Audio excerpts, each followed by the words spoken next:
ngasi gi video sidi Photoshop ta matau karamna word sing si koina warp text sembagi habidi matangdani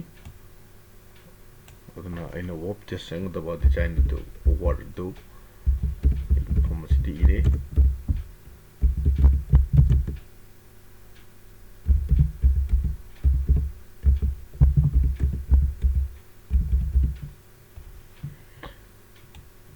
masi ire matungda sigi warp text namaga nan tole style sida aina pambu style ko lobirani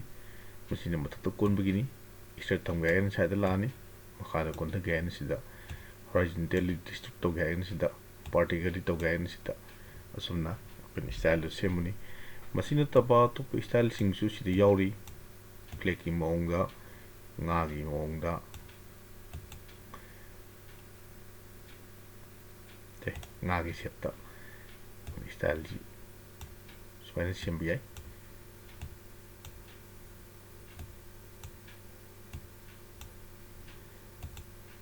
sini terus so atau mau da koina sumna sembiai masigi sinatta atau pa style element sembini aina ngasi maruin thagala video si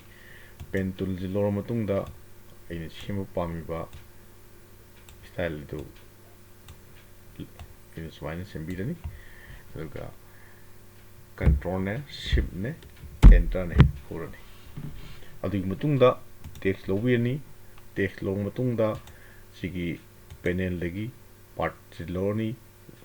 work part lobirani aduga sida pusalaga sigi line di click tobirani nasagi aini ikiba wai edu ibirani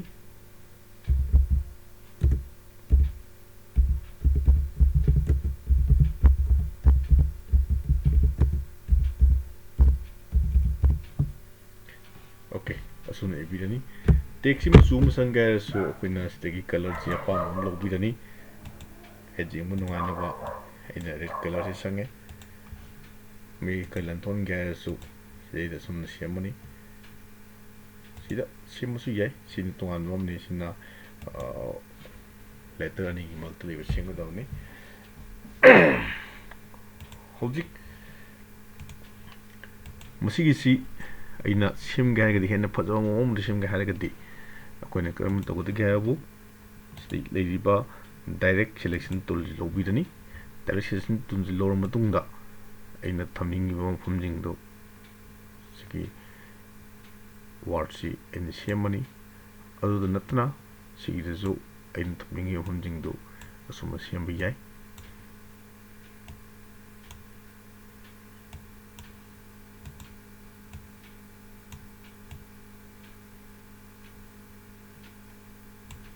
smai togdana